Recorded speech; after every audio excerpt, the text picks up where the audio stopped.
Hello everyone, welcome back to വിജുവാല 2.0. +2 commerce കുട്ടികൾക്കും എല്ലാവർക്കും മോഡൽ എക്സാം എല്ലാം കഴിഞ്ഞു. ഇനി ഒരു ചോദ്യമാണ് നിങ്ങളോട് എനിക്ക് ചോദിക്കാനുള്ളത്. How is your model exam? Model exam നിങ്ങൾക്ക് എല്ലാവർക്കും എങ്ങനെ ഉണ്ടായിരുന്നു? കുറേ കുട്ടികളൊക്കെ നല്ല രീതിയിൽ പഠിച്ചു പോയിട്ടുണ്ട്, കുറേ കുട്ടികളൊക്കെ പഠിക്കാതെ ജസ്റ്റ് അറ്റൻഡ് ചെയ്തിട്ടുണ്ട്, കുറച്ച് സ്റ്റുഡൻസ് അതിന് സീരിയസ്നെസ് ആയിട്ട് കണ്ടിട്ടേ ഇല്ല. അപ്പോൾ ഹാർഡ് വർക്ക് ചെയ്തവരും ഹാർഡ് വർക്ക് ചെയ്യാത്തവരൊക്കെ ഉണ്ട്.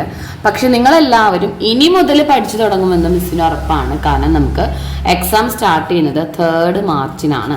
സോ ഒരു 1 വീക്കേ നമുക്ക് ഇനി ഇവിടെ ഉള്ളൂ. Only we had 1 week to face our exam. പക്ഷെ വേറൊരു കാര്യം എന്താണെന്ന് വെച്ചാൽ ഓരോ എക്സാമിനും നമുക്ക് എന്തുണ്ട്, അത്യാവശ്യം കുഴപ്പമില്ലാത്ത രീതിയിൽ ഗ്യാപ്പ് ഉണ്ട്. പക്ഷെ ഇതിന് കൂടെ +2ൻ്റെ കൂടെ +1 ഇമ്പ്രൂവ്മെൻറ്റ് എഴുതുന്ന കുട്ടികളും ഉണ്ട്. അപ്പോൾ അവർക്കും നല്ല രീതിയിൽ ഹാർഡ് വർക്ക് ചെയ്യുന്ന ടൈമാണ്. സോ നമുക്ക് +2 നമ്മളിപ്പോൾ കഴിഞ്ഞ കൊമേഴ്സ് കുട്ടികളുടെ കുറച്ച് ക്വസ്റ്റ്യൻ പേപ്പേഴ്സ് നമ്മുടെ മോഡൽ എക്സാമിൻ്റെ ഡിസ്കസ് ചെയ്ത് നോക്കാം. എങ്ങനെയുണ്ടായിരുന്നു നമ്മുടെ മോഡൽ എക്സാം? ഒറ്റ നോട്ടത്തിൽ പറയുകയാണെങ്കിൽ പല സബ്ജക്റ്റും പല രീതിയായിരുന്നു. ഫസ്റ്റ് വൺ അക്കൗണ്ടൻസി നോക്കി നോക്കാം. AFS കുട്ടികളുടെ ക്വസ്റ്റ്യൻ പേപ്പറാണ് മിസ്സിൻ്റെ കയ്യിലുള്ളത്. ഇത് AFS കുട്ടികളുടെയാണ്, 80 മാർക്കിനെ. ഇവരുടെ പേപ്പർ നോക്കുകയാണെങ്കിൽ ഒറ്റ വാക്കിൽ ഞാൻ പറയും, ടഫായിരുന്നു, ഡിഫിക്കൽട്ടായിരുന്നു. വേറെ ഒന്നുമല്ല, നമുക്ക് നോക്കിക്കഴിഞ്ഞാൽ ഇവരുടെ ക്വസ്റ്റ്യൻ പേപ്പറിൽ ഒരു രീതിയിലും പ്രോബ്ലംസ് ഇല്ല, തീരെ പ്രോബ്ലംസ് ഇല്ല. എന്നാൽ ജേർണൽസ് വളരെ കുറവായിരുന്നു. തന്നിരിക്കുന്ന എന്താ പറയുക 8 മാർക്കിൻ്റെ എന്ന് പറഞ്ഞ നമ്മുടെ സെക്ഷൻ ഉണ്ടല്ലോ, അത് നമുക്ക് 6 മാർക്കിലേക്കാണ് പോയത്. 6 മാർക്കിൻ്റെ ഏതെങ്കിലും 2 ക്വസ്റ്റ്യൻസിനാണ് നമ്മളോട് പറഞ്ഞിട്ടുണ്ടായിരുന്നത്. 6 മാർക്കിൻ്റെ ഒരു 2 ക്വസ്റ്റ്യൻസ്. പക്ഷെ അതും നമുക്ക് ഈ പറഞ്ഞതുപോലെ തന്നെ റിട്ടയർമെൻറ്റിൻ്റെ ഒരു ക്വസ്റ്റ്യൻ ആയിരുന്നു ചോദിച്ചത്. ഒപ്പം ഒരു റിവാലുവേഷൻ ചോദിച്ചിട്ടേ ഇല്ല. മാത്രമല്ല പിന്നെ ചോദിച്ചിരുന്നത് 3 സെക്ഷനിൽ ഗുഡ് വിൽ ട്രീറ്റ് ചെയ്യാനാണ്. Good will on the base of ഇത് വലിയ ടഫ് ഇല്ലാത്ത ക്വസ്റ്റ്യൻ ആയിരുന്നു. അപ്പോൾ ഇതിൽ റീവാലുവേഷൻ അപ്പാടെ മാറ്റി നിർത്തി. പിന്നെ 8 മാർക്ക് എന്നുള്ളത് 6 മാർക്കിലേക്ക് ഒരു ചെറുതായി. അതായത് മൊത്തത്തിൽ നമ്മളെ പാറ്റേൺ മാറി, essay ക്വസ്റ്റ്യൻ്റെ പാറ്റേൺ മാറി. ഫസ്റ്റ് പാർട്ടാണ് നോക്കുന്നത്. ദെൻ പിന്നീട് നമുക്ക് 5 മാർക്കിൻ്റെ ഇനി 3 ക്വസ്റ്റ്യൻസ് എന്നാണ് പറഞ്ഞിരിക്കുന്നത്. 5 ക്വസ്റ്റ്യൻസ് തന്നിട്ടുണ്ട്. അതിൽ 5 ക്വസ്റ്റ്യൻസ് 3 മാർക്കിന് 5 ക്വസ്റ്റ്യൻസ്. ഇവിടെ ഹിഡൻ ഗുഡ് വിൽ എന്താണ്? ഇതുവരെ നമുക്ക് അങ്ങനെ ഇമ്പോർട്ടൻ്റ് ആയിട്ട് ബേസിക് ആയില്ലായിരുന്നു അത്. പിന്നെ ജേർണലൈസിങ്, റിട്ടയർമെൻറ്റ് സമയത്ത് increase in the value of N asset, decrease in the value of S. അതായത് റിവാലുവേഷൻ ആണ്. നമ്മളോട് ഡയറക്റ്റ് പറഞ്ഞിട്ടില്ല റിവാലുവേഷൻ ആണെന്ന് പറഞ്ഞിട്ടില്ല. ഒരു ഗെയിനിങ് റേഷ്യോ മാത്രം നമുക്കൊരു കണ്ടുപിടിക്കാൻ എളുപ്പമുണ്ട്, കാരണം ഓൾഡ് റേഷ്യോ ന്യൂ റേഷ്യോ തന്നിട്ടുണ്ട്. Circumstances which partnership take place, അത് ഏതൊക്കെ ഡിസൊല്യൂഷൻ്റെ സമയത്ത്. പിന്നെ ഡിസൊല്യൂഷൻ്റെ ടൈമിലുള്ള amount due to partner debit ചെയ്യേണ്ട റീസൺ എന്താണെന്നൊക്കെയാണ് ചോദിച്ചിരിക്കുന്നത്.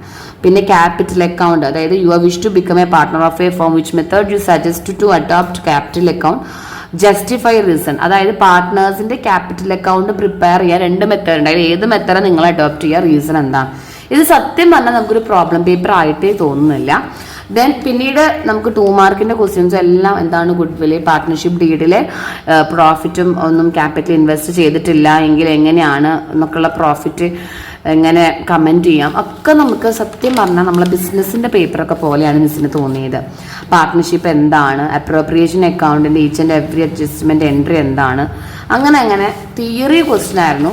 ഒരു റിവാലുവേഷൻ അക്കൗണ്ട് ഇല്ല, അതുപോലെ തന്നെ ഇൻട്രസ്റ്റ് ഓൺ ഡ്രോയിങ്സ് ഇല്ല, ഇൻട്രസ്റ്റ് ഓൺ ക്യാപിറ്റൽ ഇല്ല, അതുപോലെ തന്നെ PL അപ്രോപ്രിയേഷൻ ഇല്ല, പാർട്ട്നേഴ്സിൻ്റെ ക്യാപിറ്റൽ അക്കൗണ്ട് ഇല്ല, ലോൺ അക്കൗണ്ട് ഇല്ല. അങ്ങനെ ഒരു രീതിയിലുള്ള പ്രോബ്ലംസ് നമുക്കില്ല. പിന്നെ ആകെ കൂടി ചോദിച്ചത് നമുക്ക് ഈ ഗെയിനിങ് റേഷ്യോ കണ്ടുപിടിക്കലാണ്. അങ്ങനെ നോക്കുകയാണെങ്കിൽ ഫസ്റ്റ് പാർട്ട് വെരി ഡിഫിക്കൾട്ട്. നമുക്ക് ഇങ്ങനൊരു അക്കൗണ്ടൻസി പേപ്പറേ മൊത്തത്തിൽ ഉണ്ടായിരുന്നില്ല. AFSൻ്റെ സെക്ഷൻ നോക്കുകയാണെങ്കിൽ 1 വേർഡ് മിസ്സെന്ന് പറയുന്നില്ല കേട്ടോ.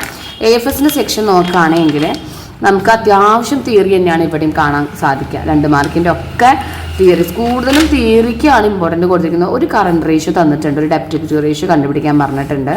പിന്നെ നമ്മളോട് പറഞ്ഞിരിക്കുന്നത് ഡിബെഞ്ചറിൻ്റെ ആപ്ലിക്കേഷൻ റിസീവ് ചെയ്തതിൻ്റെ ഒരു ജേർണൽ എൻട്രി. ദെൻ ഇവിടെ നമുക്ക് 8 എന്നുള്ളത് ചുരുങ്ങി 2 ക്വസ്റ്റ്യൻ 6 മാർക്കിലേക്കായിട്ട് തള്ളപ്പെട്ടു. മാത്രമല്ല ഇവിടെയും ഇതിൻ്റെ essay ക്വസ്റ്റ്യൻ സിമ്പിൾ ആയിരുന്നു കേട്ടോ. ഫോർ ഫ്യൂച്ചർ ഒന്നും ഉണ്ടായിരുന്നില്ല, ക്യാഷ് ഫ്ലോ സ്റ്റേറ്റ്മെൻ്റ് ഒന്നും ഉണ്ടായിരുന്നില്ല. അപ്പോൾ മൊത്തത്തിൽ AFS കുട്ടികൾക്ക് നിങ്ങൾ ശ്രദ്ധിക്കേണ്ടത്, നിങ്ങൾക്ക് പ്രോബ്ലം ഇനി ഫൈനൽ എക്സാമിന് വരില്ല എന്നല്ല, പ്രോബ്ലത്തിനോട് കൂടെ ഈ ഒരു AFSന്റെ ക്വസ്റ്റ്യൻ പേപ്പർ നിങ്ങൾ നല്ലപോലെ പഠിക്കുക വിത്ത് തിയറി നല്ലപോലെ പഠിക്കാം. അപ്പോൾ നിങ്ങൾക്ക് ഇതാണ് ഇതിലൊരു എന്താ പറയുക, മൊത്തത്തിൽ ക്വസ്റ്റ്യൻ പേപ്പർ സത്യം പറഞ്ഞാൽ ഇഷ്ടമായില്ല എന്ന് പറയാം. കാരണം ഒരു പ്രോബ്ലം പോലും കുട്ടികൾക്ക് അവിടെ ചെയ്യാനായിട്ടില്ല. നമ്മുടെ അക്കൗണ്ടൻസി എന്ന് പറഞ്ഞൊരു പേപ്പറിൻ്റെ ഒരു സ്ട്രക്ചർ തന്നെ ഡിഫറെൻ്റ് ആണ് AFS കുട്ടികളെ സംബന്ധിച്ച്. ഇനി കമ്പ്യൂട്ടറൈസ്ഡ് കുട്ടികളെ സംബന്ധിച്ച് നോക്കുകയാണെങ്കിൽ അവർക്ക് സുഖമായുള്ള പേപ്പറായിരുന്നു. അതായത് മിസ്സിൻ്റെ കയ്യിൽ ഇതാ ഇങ്ങനെയാണ്, മിസ്സിൻ്റെ കയ്യിൽ കിട്ടിയിട്ടില്ല, സോ ഇങ്ങനെയാണ് കാണിക്കുന്നത്. കാരണം അവർക്ക് ഗുഡ് വിൽ അതിൻ്റെ റീസണ്, പിന്നെ ഗെയിനിങ് റേഷ്യോ വന്നിട്ടുണ്ട്, അതുപോലെ തന്നെ ഡിസ്ട്രിബ്യൂഷൻ സമയത്ത് എൻട്രി വന്നിട്ടുണ്ട്, പിന്നെ ക്യാപിറ്റൽ ഇൻട്രസ്റ്റ് ഓൺ ക്യാപിറ്റൽ കണ്ടുപിടിക്കാൻ വന്നിട്ടുണ്ട്, സാക്രിഫൈസ് റേഷ്യോ കണ്ടുപിടിക്കാൻ പറഞ്ഞിട്ടുണ്ട്, പിന്നെ നമുക്ക് good will on the basis of 4 years of purchase കണ്ടുപിടിക്കാൻ പറഞ്ഞിട്ടുണ്ട്. അതുപോലെ തന്നെ കണ്ടോ ഇൻട്രസ്റ്റ് ഓൺ ക്യാപിറ്റൽ ഡ്രോയിങ്സ് കണ്ടുപിടിക്കാൻ വന്നിട്ടുണ്ട്, ഡിഫറൻസ് വന്നിട്ടുണ്ട്, അക്കൗണ്ടിങ് ട്രീറ്റ്മെന്റ് റിട്ടയർ ചെയ്യുന്ന സമയത്തുള്ള അക്കൗണ്ട് ട്രീറ്റ്മെന്റ് എഴുതാൻ പറഞ്ഞിട്ടുണ്ട്, P&L അപ്രോപ്രിയേഷൻ അക്കൗണ്ട് തയ്യാറാക്കാൻ പറഞ്ഞിട്ടുണ്ട്, പിന്നെ അഡ്മിഷന്റെ സമയത്തുള്ള ജേർണൽ എൻട്രീസ് നമുക്ക് ക്വസ്റ്റ്യൻ ചോദിച്ചിട്ടുണ്ട്. മാത്രമല്ല അവർക്ക് 6 മാർക്കിലേക്ക് തന്നെയാണ് പോയത് 8 മാർക്കിന്റെ ക്വസ്റ്റ്യൻ.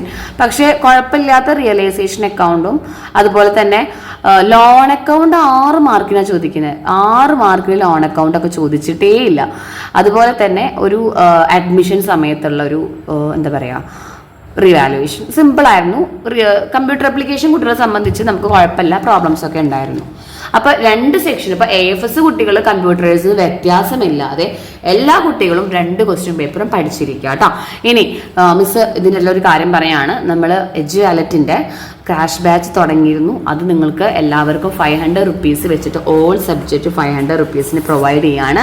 നിങ്ങൾക്കത് വേണമെന്നുണ്ടെങ്കിൽ 7907664613 ഇതിൽ നമ്മൾ ഒരു 1 വീക്കിന്റെ ഒരു ക്ലാസ്സും കൂടി ഉണ്ടാവും. ഈ 1 വീക്കിൽ നമ്മൾ മോഡൽ എക്സാമിന്റെ ക്വസ്റ്റ്യൻ പേപ്പേഴ്സ് എല്ലാം നിങ്ങൾക്ക് ആൻസർ ചെയ്ത് പഠിപ്പിച്ചു തരികയും ഇമ്പോർട്ടന്റ് ആയ ക്വസ്റ്റ്യൻസ് ഇതുവരെ കഴിഞ്ഞ ക്ലാസ്സുകൾ നിങ്ങൾക്ക് ഓൾറെഡി അവൈലബിൾ ആയിരിക്കും. റെക്കോർഡ് ക്ലാസ്സസ് ഉണ്ട്, മിസ്സിന്റെ അടുത്ത് ലൈവ് ആയിരുന്നു, അത് നിങ്ങൾക്ക് അവൈലബിൾ ആണ്. ഒപ്പം കൂടാതെ ഈ 1 വീക്കിന്റെ ലൈവ് ക്ലാസ്സസും നിങ്ങൾക്ക് പഠിക്കാം.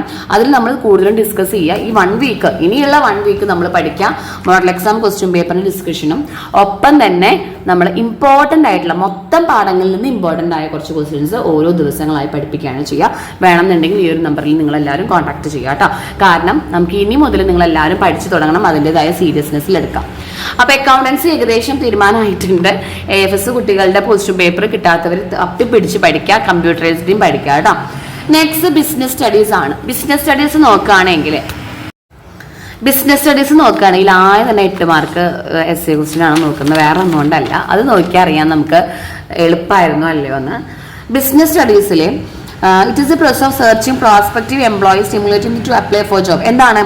റിക്രൂട്ട്മെന്റ് ആണ്. അപ്പൊ 1 റിക്രൂട്ട്മെന്റ് ആണ്. Any 2 internal source and external source. Simple ആയിരുന്നു, നമ്മൾ essay ക്വസ്റ്റ്യനിൽ ഇട്ട ക്വസ്റ്റ്യൻ ആയിരുന്നു. മാസ്ലോസിന്റെ need of hierarchy with an individual example. ഇത് ഒരിക്കലും നമുക്ക് 8 മാർക്ക് ചോദിക്കാറില്ല, പക്ഷെ ഇത് നമുക്ക് 5 മാർക്കിലേക്കാണ് പോവാറ്. ആ ഡയഗ്രാം വരച്ചിട്ട് എഴുതാം. പിന്നെ ഫങ്ഷൻസ് ഓഫ് മാർക്കറ്റിംഗ്. അപ്പോൾ മൊത്തത്തിൽ നോക്കുകയാണെങ്കിൽ എളുപ്പമുള്ള പേപ്പറാണ്, കാരണം essay ക്വസ്റ്റ്യൻ അത്ര വലിയ ബുദ്ധിമുട്ടില്ല. 5 features of management. Planning is not free from limitation. പ്ലാനിങ്ങിന്റെ ലിമിറ്റേഷൻസ്, ഫോർമൽ ഓർഗനൈസേഷനും ഇൻഫോർമൽ തമ്മിലുള്ള ഡിഫറൻസ്, പിന്നെ mix between owners fund and borrowed fund. Capital structure ആണ് അല്ലേ. Any 8 factors. ഓക്കെ, നമുക്ക് സുഖമായിട്ടുള്ള പേപ്പറാണ്, കുഴപ്പമില്ല. അതായത് പഠിച്ച കുട്ടികൾക്ക് എളുപ്പമാണ് business studies. Then match the following. Advertisement, sales promotion. ഇപ്പൊ അഡ്വർടൈസ്മെന്റ് എന്ന് പറയുന്നത് മാസ് റീച്ച് ആണ് അല്ലെ. സെയിൽസ് പ്രൊമോഷൻ എന്ന് പറയുന്നത് നമുക്ക് കൂടുതൽ attention of value. Personal selling എന്ന് പറയുമ്പോൾ നമുക്ക് ഡയറക്റ്റ് ഫീഡ്ബാക്ക് കിട്ടുന്നതാണ്. പബ്ലിക് റിലേഷൻ നമുക്ക് സ്റ്റിമുലേറ്റ് സെയിൽസ് വാല്യൂ ആണ്. സെയിൽസ് പ്രൊമോഷൻ നമുക്ക് അറ്റൻഷൻ ഓഫ് വാല്യൂ വേണമെങ്കിൽ കൊടുക്കാം. സെയിൽസ് പ്രൊമോഷൻ എങ്ങനെയാണ് സെയിൽസ് പ്രൊമോഷൻ കൊടുക്കുന്നത്? നമുക്ക് അറ്റൻഷൻ ഓഫ് വാല്യൂ കൊടുക്കാം. ഇങ്ങനെയാണെന്ന് തോന്നുന്നു, മിസ് നോക്കിയിട്ടില്ല കേട്ടോ. ഡയറക്റ്റ് ഫീഡ്ബാക്ക് നമുക്ക് കിട്ടുക പേഴ്സണൽ സെല്ലിംഗ് ആണ്. ഓക്കെ, ദെൻ ക്യാപിറ്റൽ ബഡ്ജറ്റിംഗ് ഡിസിഷന്റെ ഇമ്പോർട്ടൻ്റ് ആയുള്ള ഓർഗനൈസ്. എന്തുകൊണ്ടാണ് ക്യാപിറ്റൽ ബഡ്ജറ്റ് എന്ന് പറഞ്ഞാൽ ലോങ് ടേം സോഴ്സസ് ആണ് അല്ലേ, അതിനെ കുറിച്ചിട്ട് എഴുതിയാൽ മതി അവിടെ. ദെൻ പിന്നീട് നമുക്ക് വന്നത് 4, മിസ് പറഞ്ഞിരുന്നു, വീഡിയോസ് കണ്ട കുട്ടികളോട് പ്രത്യേകം പറഞ്ഞിരുന്നു, നമുക്ക് ഇപ്പോൾ ഫയോളിന്റെ പ്രിൻസിപ്പൽ ഡയറക്റ്റ് ചോദിക്കാതെ ഏതെങ്കിലും ഒരു 4-5 എണ്ണമാണ് തരിക. അപ്പം നിങ്ങൾക്ക് എല്ലാത്തിനെയും കുറിച്ചിട്ട് ഒരു കുറച്ച് അറിവ് ഉണ്ടായിരിക്കണം എന്ന് പറഞ്ഞിരുന്നു. Then dimensions of business environment, stages in controlling process, finance decision എന്താണ്, grievance redressal mechanism 3 state district, അതൊക്കെ stages in selection process. Depending on the use of authority, there are 3 basic style of leadership: autocratic, ലേസീസ് എന്ന് പറഞ്ഞിട്ടുള്ള സ്റ്റൈലുകൾ ഏതാണ്, അതിൻ്റെ features ഏതാ, then ഡെലിഗേഷനും ഡീസെൻട്രലൈസേഷൻ്റെയും കുറിച്ചിട്ട് freedom of ആക്ഷനും പർപ്പസും എങ്ങനെയായിരിക്കും, ഡിഫറൻസ് പഠിച്ചവർക്ക് അത് എഴുതാൻ പറ്റും. ഫങ്ഷണൽ ഫോർമാൻഷിപ്പിൻ്റെ ഡയഗ്രാം പറഞ്ഞിരുന്നു. ഫങ്ഷണൽ ഫോർമാൻഷിപ്പ് വളരെ ഇമ്പോർട്ടൻ്റ് ആണ്. പിന്നെ എല്ലാത്തിൽ നിന്നും ഓരോന്ന് റൂൾ എന്താണ്, മെത്തേഡ് എന്താണ്, കുഴപ്പമില്ലാത്ത പേപ്പറാണ് കേട്ടോ. Functions of packaging, right of consumer, okay, ഇതൊക്കെ നമുക്ക് പറഞ്ഞ് റിപ്പീറ്റഡ് ആണ്. പിന്നെ ഡയഗ്രാം കംപ്ലീറ്റ് ചെയ്യാൻ നല്ല സിമ്പിൾ ആയിരുന്നു കേട്ടോ, ഇത് കുഴപ്പമില്ലാത്തൊരു പേപ്പറാണ്. പിന്നെ പ്രിൻസിപ്പിൾസ് ഓഫ് സയൻറ്റിഫിക് മാനേജ്മെന്റ് ഏതും 2 എഴുതിയാൽ മതി. പിന്നെ ഫൈനാൻസ് മാനേജറിന്റെ ഫങ്ഷൻസ്, അതായത് മാനേജിങ് ഡയറക്ടറാണ്. ഫങ്ഷൻസ് ഓഫ് മാനേജിങ് ഡയറക്ടർ എന്ന് പറയുമ്പോൾ ഇവിടെ നിങ്ങൾ ഏത് ഫംഗ്ഷനാണ് എഴുതിയിട്ടുണ്ടാവുക. ഇത് planning, organising, staffing, directing, controlling ആണ് കേട്ടോ. ദെൻ 1 മാർക്കിലേക്ക് മിസ് പോകണില്ല, കാരണം 1 മാർക്ക് നമുക്ക് കുഴപ്പമില്ലാത്ത തന്നെയാവും എല്ലാത്തിലും ഉണ്ടാവുക. അപ്പോൾ ബിസിനസ് സ്റ്റഡീസ് പഠിച്ചു കഴിഞ്ഞവർക്ക് നല്ല സിമ്പിൾ പേപ്പറാണ്. ബുദ്ധിമുട്ട് പഠിക്കേണ്ട കാര്യങ്ങളൊന്നും വന്നിട്ടില്ല. നമുക്ക് ഫൈനൽ എങ്ങനെയാണെന്ന് നോക്കാം. കുഴപ്പമില്ലാത്ത പേപ്പറാണ്, നിങ്ങൾ എല്ലാവരും ഇത് പഠിച്ചിരിക്കുക കേട്ടോ.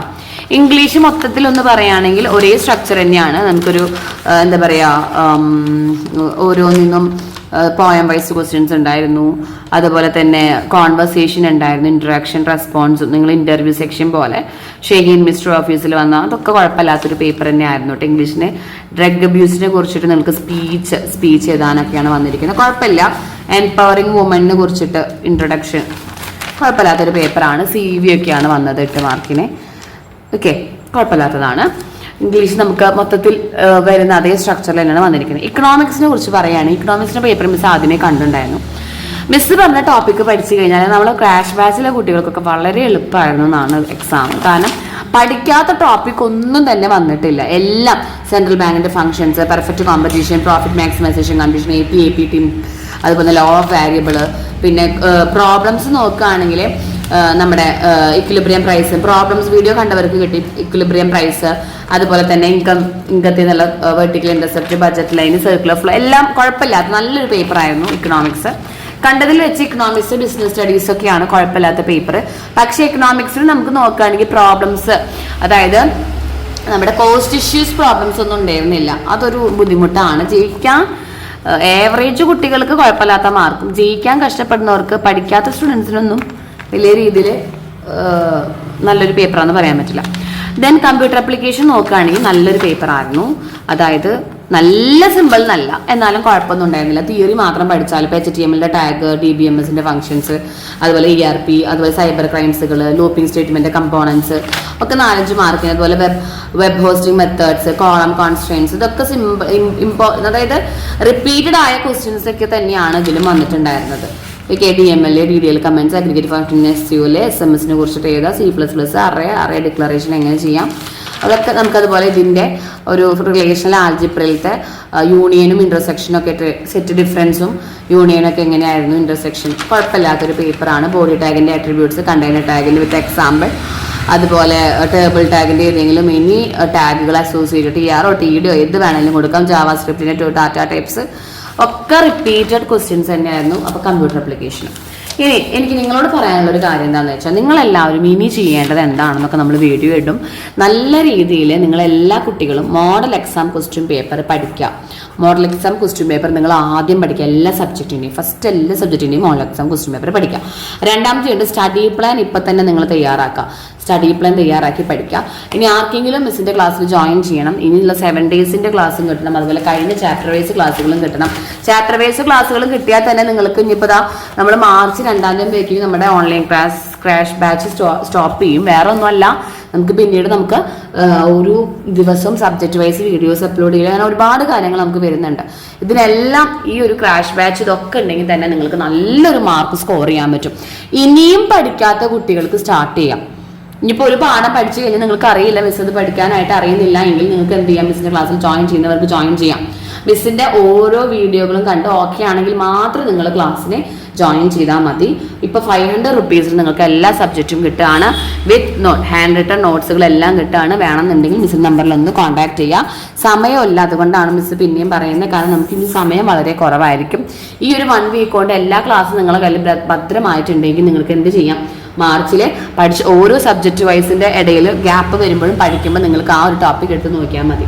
ഓക്കെ, അപ്പോൾ എല്ലാ രീതിയിലും ഞങ്ങൾ നിങ്ങളെ ഹെൽപ്പ് ചെയ്യാൻ ഉദ്ദേശിക്കുന്നുണ്ട്.